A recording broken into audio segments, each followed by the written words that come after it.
I have people that, every year we sort of lament and we're like, man, half of the time we only see each other at your birthday, but at least we see each other at the birthday. I like to do it that way because I don't like high pressure celebrations. I don't like New Year's Eve. I hate New Year's Eve. Yeah. You're starting a year off, so you want the bar to be as high as possible. Yeah, it's just silly. The 30th anniversary is, the show is coming up. Yeah, we're doing this show. That's a pretty cool milestone in that the original guys are still together, which means a lot to all of us. We got plenty of colleagues who, are on the great, bandstand in the sky at this point. So it's, knock on wood, it's great that everybody's still alive. One of the really cool things about Spin Doctors is we've always played really well together. So the fact that it's the original guys is really intrinsic to. I don't know, if it wasn't the original guys, I don't even know if we'd be doing like a 30th anniversary. There were a couple of people who sort of wandered in and out at one point during the band, and did that just completely change the chemistry? It did. And at this point, I wouldn't do it unless it was the original guys. So if somebody says they're out, then that's it. That's the end of it. Yeah, somebody's out, I'm out. Does that mean not playing with the other guys? I would be open to doing projects and stuff with them, but as the Spin Doctors, it's like each guy in this band has, first of all, is a really advanced player. Second of all, every guy, wrote their part in all of these songs, and so they play the parts in this very nuanced kind of way. If you ever try to note for note play somebody's part in a piece, if you're learning guitar or something like that, you try to play a Jimmy Page, rhythm part or something like that. It's so hard to cop exactly what somebody's doing.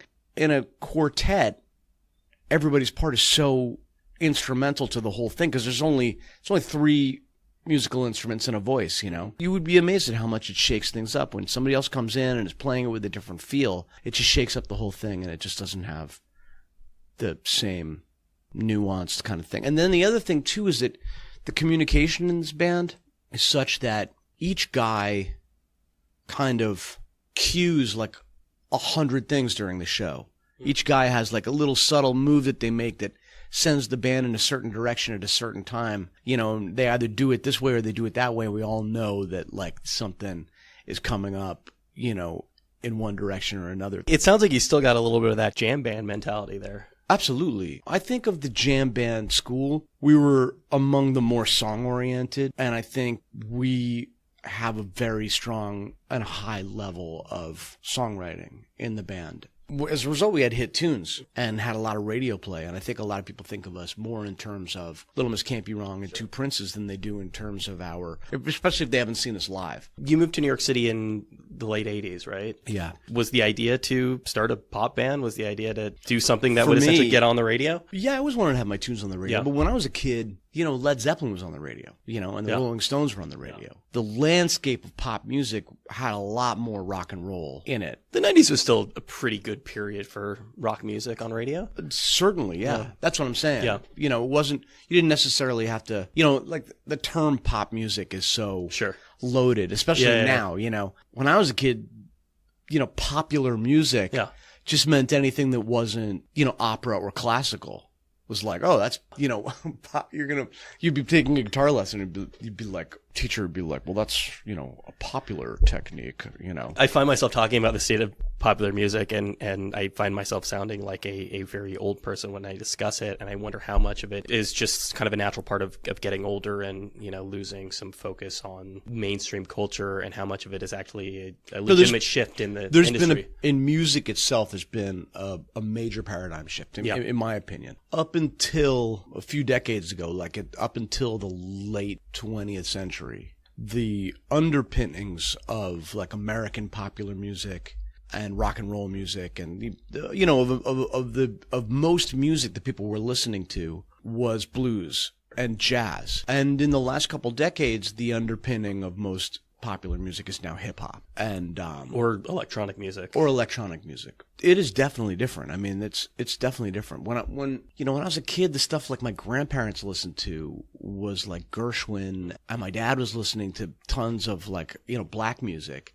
I grew up listening to like blues and James Brown, and all that stuff was, blues scales, pentatonic scales, like African rhythms. The rhythm obviously, is still super accentuated in all of this music, in the new, more modern, electronic and hip hop based music. But harmonically, it's shifted. And there's also this like mechanized aesthetic to it all.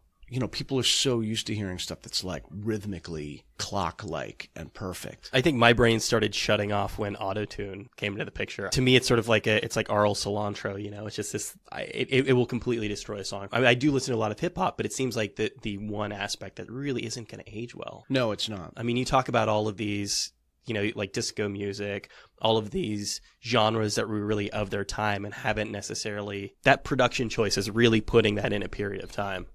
Yeah, I totally agree.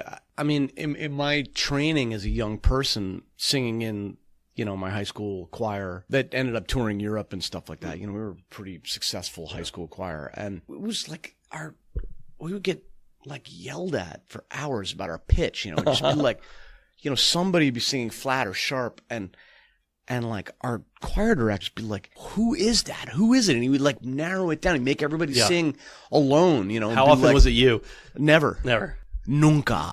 I have amazing pitch. Yeah. I was destined to be like a professional singer. So I had great pitch all along. I didn't even know I had great pitch until then. I was really lucky because my school had an amazing music program. And I didn't even realize that until I became an adult and went out into the world and was like, yeah, my choir toured Europe, and the same year our orchestra went to Europe too, and we like won a competition to get there. It wasn't like you're like, this isn't a normal experience that most people have. Your choir didn't go to, wow, you didn't have music theory as an elective with like, a truly great conductor breaking down Beatles songs for you, You did have that rock and roll experience in there as well. I mean, they didn't shun popular music. Well, we were kind of outlaws. The outlaw choir boys. Yeah, we were. They knew like William Trigo and Nancy Ann Perella. She was the accompanist, and the two of them were the co-heads of the band, of the choir. And they knew some of us were in rock bands, and they would take us aside and give us these talks like, don't ruin your voice doing that. And you would never get to the point where like you got to quit the band or you're out of the choir or anything like that, because as long as we came in and sang our asses off, we were good to go. Those are helpful tips, though. I mean, that those are mistakes that a lot of rock singers make early on, of not singing from the right place and blowing your voice out. Well, I've been I came up in the choir, and then I joined the Spin Doctors, and the Spin Doctors are a tremendously loud band. We've gotten better. But back in the day, we were, ridiculously loud, and the monitor situation, the speakers that point back at you so you can hear yourself, were terrible. And so very quickly I realized I needed help. So I've been taking voice lessons from Neil Seamer. He's in New York City since 1989.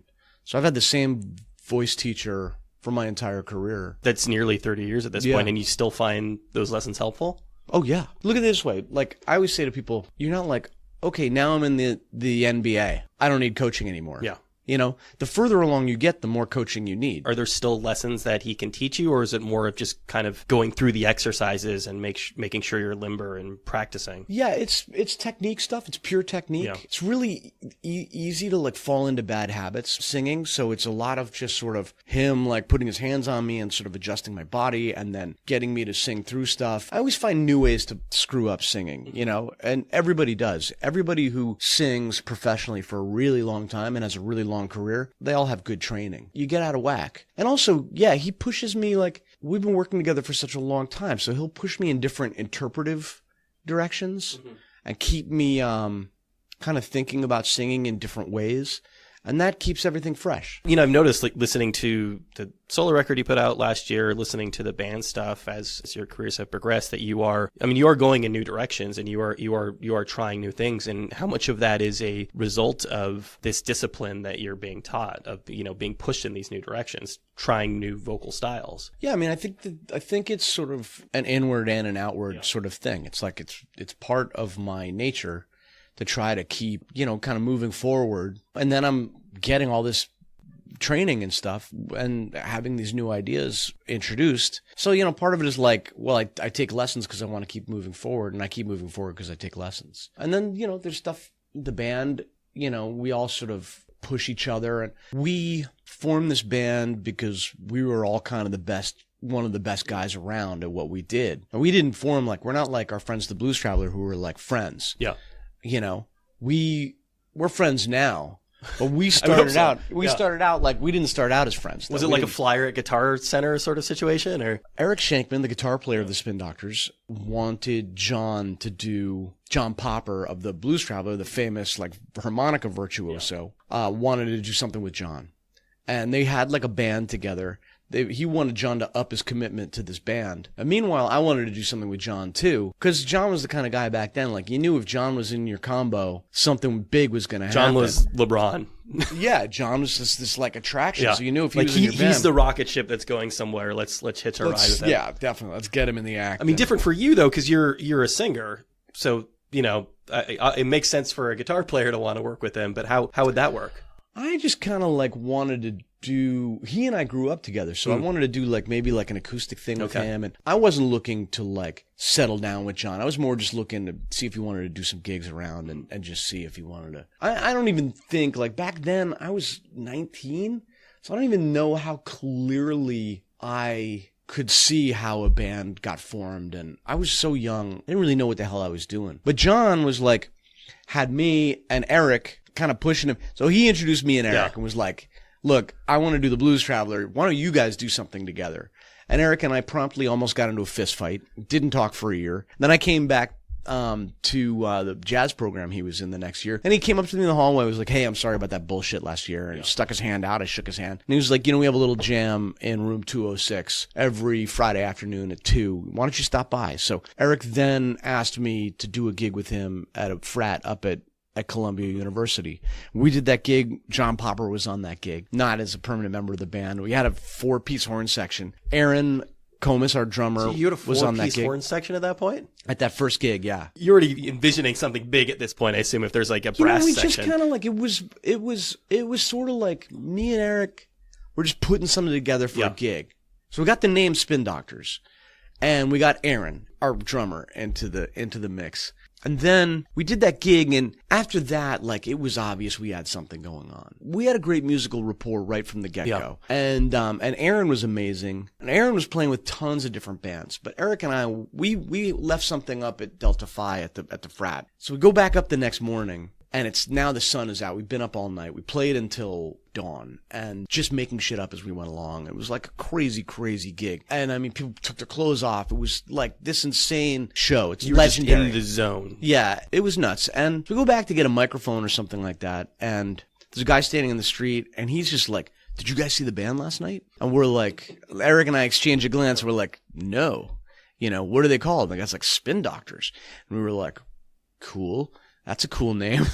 And he was like, yeah, man. We were like, have you seen him before? I don't know why I asked him that. I was just like, have you seen him before? He's like, yeah, I've seen him a couple of times. This is the morning after our first gig. He was like, yeah, they're the cool band around town now. So Eric and I were like, one show, yeah. Already people were lying about having seen us a bunch of times. So we were like, okay, we got something going on here. Aaron was playing with tons of different bands. We knew we had to just get on the ball and start getting gigs. And the best way to keep Aaron in the band was to get paying gigs. Yeah. So we just kind of took it from there. We just started playing all these bars in New York. And back then you could play every night in New York. We called it the Manhattan Tour. We played every night for, a year and a half in New York. Not absolutely every night, but almost every night. And somewhere along the line, Aaron brought Mark, and Aaron was doing in another band with Mark. And he was like, I know this guy, his playing would be great in this band, but he's kind of an asshole.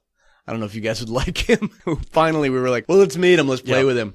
And, we played with him and from the first bar, it was he was the guy. And that was about 6 months into things. We'd gone through a bunch of bass players, and we started playing with Mark, and, we worked really hard. But relatively, a year or two after that, we were signed and making records. Did it feel crazy at 19 to move to New York City to be a singer? I was 19 when I met Eric, and I moved to New York the next year, so 20 years old. Okay. Yeah. Same difference. It was nuts, yeah.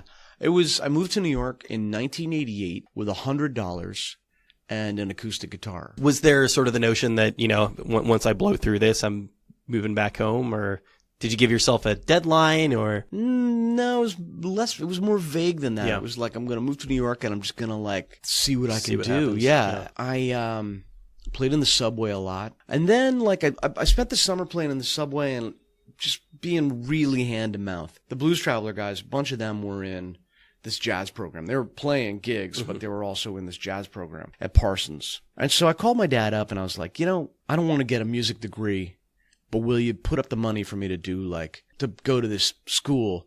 If I'm only there for a year or a semester or something like that, I think it's a great way for me to meet other musicians. I'll study my ass off and learn everything I can about music, but what I really want to do is just be with a bunch of musicians and try and put a band together. And that's when I ran back into Eric again.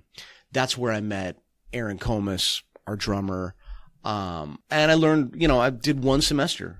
And after a semester, the Spin Doctors were like gigging and I was making enough money to eat. And I quit school and just did Spin Doctors full time. So obviously when people are coming out to a Spin Doctors show, there's like a certain set of songs that they want to hear, many of them off of the first record. I mean, how do you avoid getting complacent? I get on stage and there's like people out there. You know what I mean? So there's no like complacency for me because I'm like, oh crap, there's a whole bunch of people here. I have to like play my ass off. It's just an instinct. It's like you just get in front of people you want to throw down. And there's like, there's something about this band. Like, we're friends now, but, we haven't always gotten along. So there's to be fair, the two stories that you told me were the fight that you got in where you didn't talk to each other for a year, and then the member who came on who was introduced as an asshole. As an asshole, yeah. I mean, this is not a recipe for a successful, long-lived band. From the outside. Not from a pragmatic standpoint. Not from a personality, I'm going to pick out 4 personalities of people who are going to work together well. People who you have to shove into a van and tour the country and the world together. Yeah, it's been torture at times. It's really been bad. I bug those guys as much as they bug me, but it's not about us being best pals. It's about the music. Yeah. So there's an expectation in this band. I don't care. Are you too sick to do the gig? Then we'll call the gig. But if you're not too sick to do the gig, get the fuck out there and do your job. Everybody's just expected to bring. It's actually really funny because the last couple of years before a gig, I'll be like, guys, I'm in kind of a weird mood. I didn't get enough sleep. So I think all I have is my B game tonight. And they're like, okay, Chris. And I go out. It's a way of taking the pressure off of me. And basically they're like, Chris's B game is better than his A game. I'll say it in front of people. Yeah. And I'll walk off the van and people will be like, what is that? What's going to happen? They're like, hey, don't worry, his B game is much better than his A game. But it is a job, and no matter how wonderful your job is and how lucky and blessed you are to do it and how many people in the world would give a limb to do it, there are nights when it is just a job. Not many. No? Not many. It's the thing is, okay, here's the upside of all of this. We play so fucking well together. When we get on stage, finally, there's aggression in the music, but it's this fabulous game of kick the can. It's like being on a sports team where you can pass the ball behind your back and that person's just going to catch it and you're kind of floating above the ground. I can sort of hear something that one guy in the band's doing and musically kind of push up against it and then they react. Our passing game is incredible. And we can take a song and play it. You would never know that we were horsing around, but we're just totally screwing around the whole time. And it's not like we're getting up and playing Two Princesses of Bossa Nova. It's just subtly we're pushing and pulling on the rhythm, on the feel of the song, and we know each other so well that it's these little sidelong glances and these little grins, and somebody does something and you don't even look at the guy, but you respond musically to what they're doing in ways that are sometimes full-on ad-lib and other ways that are just completely inside of the rhythm of the music and the melody of the music, but you're just pushing things enough so that everybody's kind of feeling it. So it's just really fun. You're never going through the motions. Nah, because everybody's screwing around all the time, but in a very subtle kind of way. It's not the kind of thing where the audience is look at them fucking around. But if somebody's really got great ears and is knows the band really well, they can kind of see that we're sort of screwing around. But if you never saw the band before, you just hear this bubbling kind of spontaneous sort of feel. And that's what you get when you've been playing for such a long time. And each guy in the band has this idea of virtuosity. In our band, in the, musical culture of our band. The purpose of virtuosity is not to be able to execute some kind of like musical gymnastic. It's not technical for the sake of technical. It's not showing off. No, it's what you want is to be so fluent in your instrument that you can purely express your personality. And I think that in spite of the fact that some of the musical motifs of the Spin Doctors are somewhat derivative of other bands that have gone before us, I think the essence of our originality is that each guy can play his personality on the instrument. If people worry about originality, and you can't attain originality by striving for originality. If you can express yourself fully on your instrument, express your personality fully, you don't even have to think about originality, because you will be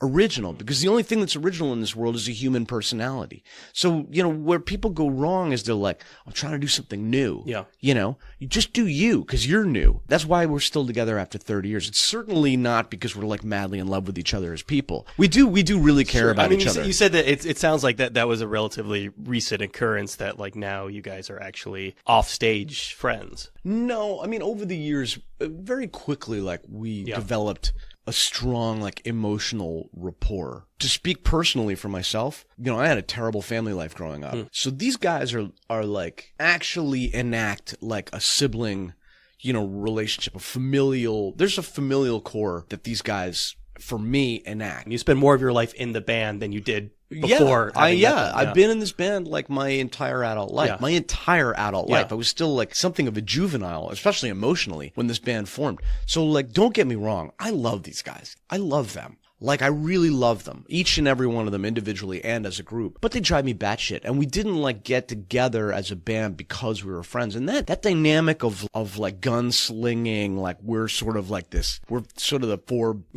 best guys our age doing this. That thing has sort of, even though we really care about each other now and have for a very long time, we still drive each other apeshit. And it's not our friendship isn't the driving force behind it. It's our musical rapport. I assume when you get four guys who are the best at what they do around in a place like New York, there's going to be a lot of egos at play. Tremendous amount of ego. And we're all very different personalities too. So that play of ego is different for each guy.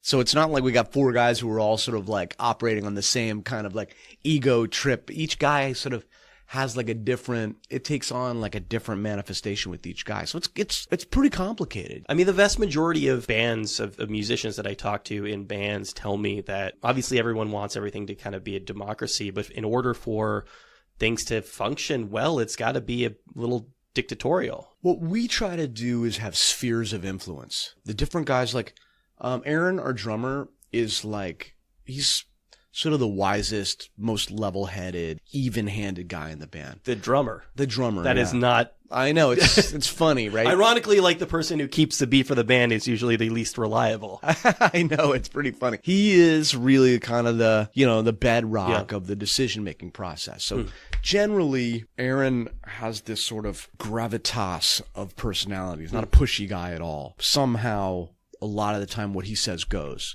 For the most part, it's good. I think Aaron is like a little bit too conservative sometimes and will err on the side of safety and, sort of consistency. I'm the one who wants to like jump off of a building. That brings up an interesting point, which is you start this band, you had success, like, I don't want to say it right out of the gate, but things seem to relatively quickly happen pretty quickly. Yeah. So this first album comes out and it's all over the place. The impulse must be to keep doing exactly what you were doing, to try to sort of like recreate the circumstance and everything that went into that first record in order to stay on top.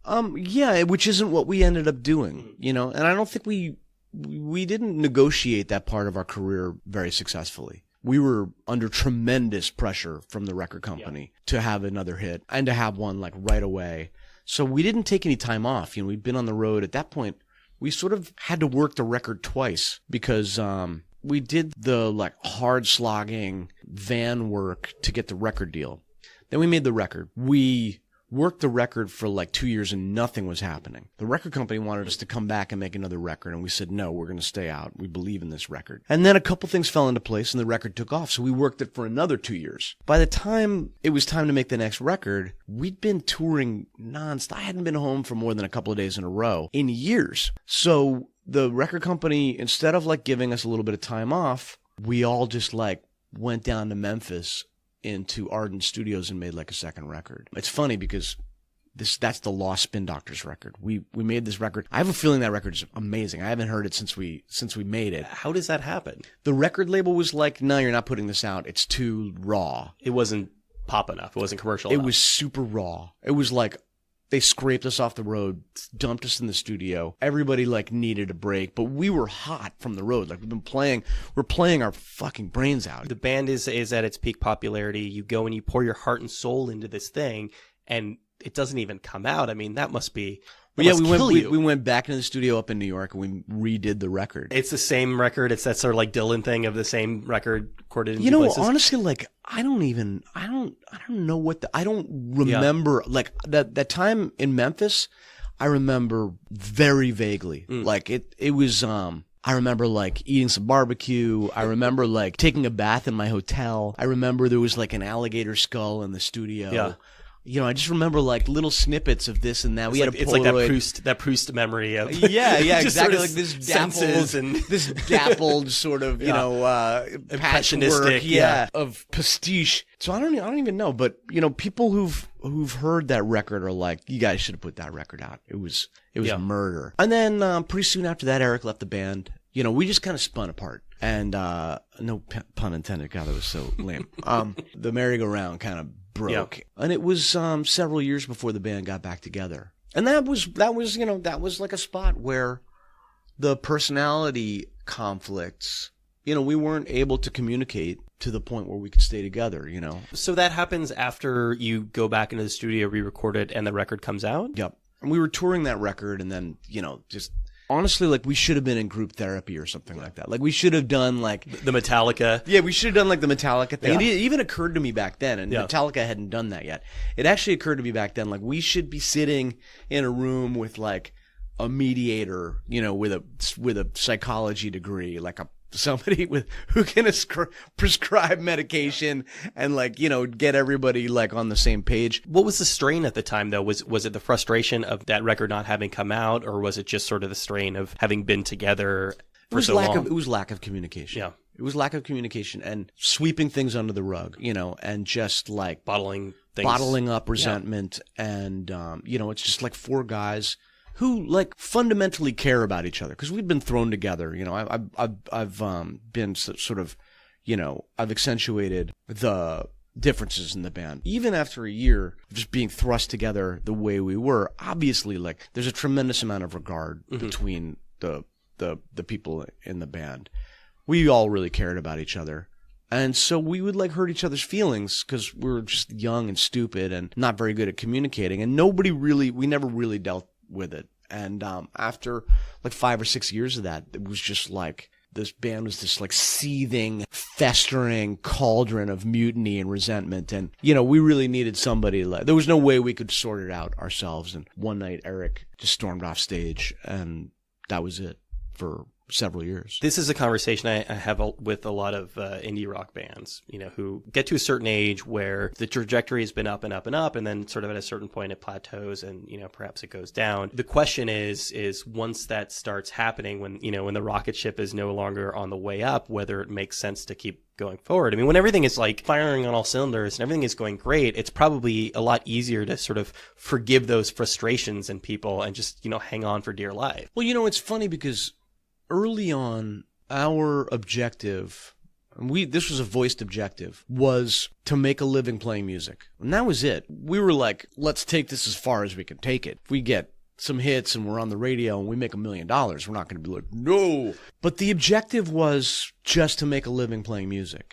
I think it's still kind of that way. We were like, if we make a living playing music, we're going to be in the 90th percentile of all musicians everywhere if we don't have to have like another job. It was very clear very quickly that we had something that was very appealing to a lot of different kinds of people. And then we had some kind of like really special thing going on. You know, at this point in our career, I think we're like just happy to still be around with the original guys, making good money, playing. The people are coming out. People still want to see the show. People still want to see the band, and people still like our music. And there's new fans. You know, there's like young fans that are like discovered us, you know, through YouTube and Spotify, and you know, because like Two Princes is on a million playlists, you know, and Little Miss Can't Be Wrong, and so it's cool. And then, you know, there's like parents who listen to it or whatever, you know. It's like somebody said to me, like, back in the day, they were like, your CD was the one we could play in the car because our parents liked you guys. Mm-hmm. They didn't want to hear Nirvana, you know, and we didn't want to hear like Neil Sedaka or whatever that parents were listening to. I don't know what the parents were listening to. We didn't want to hear our parents' music. They didn't want to hear like Peter, Paul, and Mary. Yeah, we didn't want to hear Peter, Paul, and Mary. They didn't want to hear, you know, Soundgarden. So we could put the Spin Doctors on, and everybody was happy in the car. That was not something we set out to do. As you were discussing the live set, you used the word aggressive. Yeah. Which is like not in a million years a word I would ever think of to describe the band's music. Yeah, I know. But next time you listen to like Pocket Full of Kryptonite, you know, like there's like an aggressiveness. What I mean is like we play offensively, you know, like we're coming at the music. It's not like we're letting the music like just sort of like la-di-da. I've seen you perform some of the songs with an acoustic guitar, and I think that's an interesting distillation of it because you do kind of like play it like a punk song. You do play power chords and you play them in a very punk rock like manner. Yeah, well, I grew up listening to punk rock. I grew up listening to a lot of really hard stuff. I was never into heavy metal or speed metal or any of that kind of stuff. But like I listened to tons of Ramones. Saw the Ramones a bunch of times live. I listened to like Minor Threat and DOA and hardcore. Dead Kennedys, tons of hardcore. I was super into hardcore. And the Cramps and Lou Reed and you know, I liked like heavy stuff as a kid. Since it is such a cohesive unit, the end result is a product of everybody doing their thing. But is that the place you're kind of starting from with a lot of this music? Nah, you know, I was super into blues. Yeah. I was super into funk, you know, and I always wrote a lot of different kinds of stuff. I've never come at writing songs from a genre point of view. I've never set out to write a song that was of a certain genre. I have an idea for a song, and I always say this, like a song is a proposition. You see to that proposition through like composing music and writing a lyric, and you kind of like, what does this song mean? What is this proposition? What are the ramifications of this idea?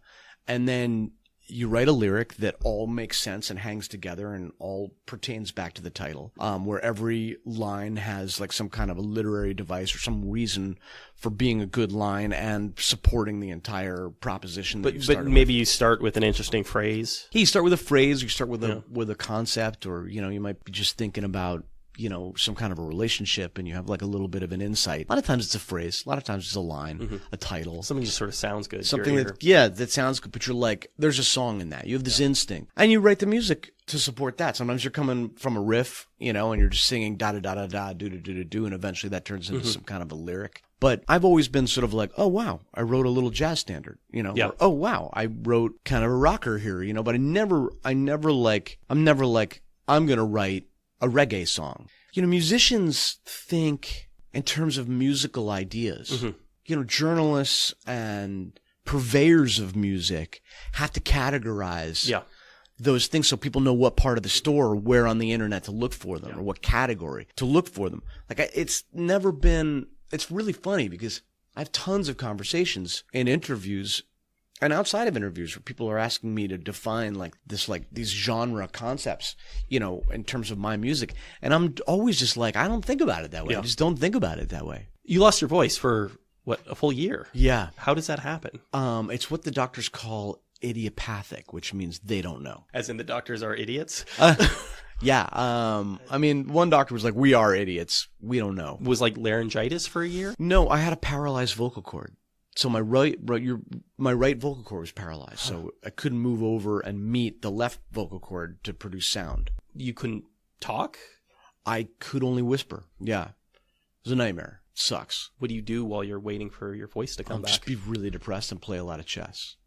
I took a ton of voice lessons, even with my voice messed up, hoping that you could sort of force your way back into. Yeah, just keeping the apparatus kind of moving, trying to trick my brain into thinking. I was going to a speech pathologist too. A lot of people think speech pathologists only help you with lisps, but they know the entire mechanic of producing sound. So I was doing like tons of weird exercises, like standing on elastic bands and like pulling the elastic bands while I was vocalizing. And my voice came back, went to the doctor. He was like, "This is great. You sound great. We're going to look at those vocal cords again. Obviously they're moving." And he looked and he was like, "Whoa." And I was like, "What?" And he was like, "Your vocal cord is still largely immobile." So I've learned to sing with one vocal cord. It hasn't gone away. Didn't come back, yeah. How long ago was this? Like a year or 2 years ago. A couple of years ago. You had been doing the same thing, again, professionally since you were 20. Yeah. And all of a sudden, you're unable to do it. Are you considering kind of the way forward in life, or what you're going to do with yourself if you can't ever sing again? Yeah, I mean, I got really depressed. I'm a pretty limited person emotionally, and I synthesize most of my feelings through music. So you didn't have an outlet. I didn't have an outlet, and so that was really, really crazy for me. A lot of really dark stuff came up because, I grew up in a really rough household. My dad's ex-wife used to like kick my door down in the middle of the night and scream at my brother and I. And so I had some like post-traumatic stress stuff that was coming up because I didn't have like music to sort of work it out. Yeah, you had been able to push that down for a long time. And you had a catharsis through music. Through music, yeah. So it was a really, really rough time. I started writing this like epic poem that I wrote like 20 or 30 stanzas of. Like a Homeric sort of? Yeah. It's based on Xenophon's Anabasis. Jesus. Yeah, it's really like bloody and gory. I think one of these days I gotta like finish it because it's going to take me 10 years to write because it's... You sort of like reverted back to like teenage mode of just like writing like moody poetry. Yeah, I did. I did a lot of writing, but I was mostly journaling. And then I was working on this weird poem. And I'm in this band with these three rock stars from Norway called the Canoes. And we had this event. It was like a wedding. It was like paid a lot of money. And, I was like, guys, I don't know if I can like do it, And they were like, just come. And I was like, but, I don't know. Like, they were like, we don't care. Like, we don't care if you can sing or not. So I went and I sang this gig. My voice was really like weak and kind of whispery. And, they were just joking around. They were like, Chris can sing better with one vocal cord than most people can sing with three. People don't have three vocal cords. So that was really cool. I couldn't have done a Spin Doctors gig. This is more of a like acoustic kind of thing. And they played really quiet and we did this wedding and that really kind of like gave me a lift. I mean, you were like asking like what? I was thinking like, what could I do? I thought maybe I'd be I like writing. So I was like, maybe the only thing I could think of was to be a novelist. Luckily I got my voice back and I'm singing again. Were you writing music in the meantime? I only wrote one song. I wrote the song from Angels and One-Armed Jugglers. Mm-hmm. You're Gonna Need Someone. I wrote that for my wife. Yeah. When I was really, really depressed. I just wrote that one song. How does going through an experience like that impact the music making process going forward? I mean, it's sort of like, it's not a near-death experience, but in a sense it sort of is, right? You hear these stories about people who like come close to death and all of a sudden, have a new lease on life. Yeah. It's funny because human beings are so transitory. Yeah. I came back and I was like, I gotta live every day, and then the experience kind of fades and you're like, back to, but I've always had a sense of urgency about music, I don't really need to what ended up happening is I made my solo record and I definitely when it was time to make that record, I was sort of toying around with different concepts of how to do the record. And I was thinking about, if I do an acoustic thing, it'll be sort of easier and less expensive. And I came back and the first thing I did was I hired Sean Pelton, the Saturday Night Live drummer. I was like, we're going to get Sean Pelton, the only drummer I know who's as good as Aaron. I just went all out on that record and I'm really glad that I did, and there was definitely the fuel, for that decision came from losing my voice. I was like, I'm going to go for broke. I'm going to make the record of a lifetime. I get, Steve Bernstein on the slide trumpet. And I just got everybody. I got the best people I could find just a bunch of musicians that I know, but I just got all my favorite musicians on that record, and it came out great, you know. So it's the big thing for me was realizing how important music is to me. And like my wife stayed by me, and like my daughter, you know, it's like, of course I love my wife and I love my daughter, but you know, it was such a bad moment. You lost the thing that you thought defined you. Yeah. Yeah. And what I learned was that it's love that defines me. It's the people. I don't need to like sing. I don't need to entertain for people to love me. My wife and my kid, you know, my buddies in Norway and the guys in the band, you know, they love me even if I can't sing. There you go. That was Chris Barron of the Spin Doctors, who just celebrated their 30th anniversary last month. Chris also has a pretty new solo record out now called Angels and One-Armed Jugglers. Thanks so much to him for taking the time to do that. Thanks to you guys, as always, for listening to the program. If you like the show, there are a number of ways to support us. You can rate and review us on iTunes, Spotify, Google Podcasts, wherever you happen to get your podcasts. Send us some feedback. It's rwildcast@gmail.com. Follow us on Tumblr. That's rwildcast.tumblr.com. That is the first and best place to get all of your RIYL related information. You can like us on Facebook, and that's about it for this week. So stick around, because we're going to be back just about this time next week with another episode of RIYL.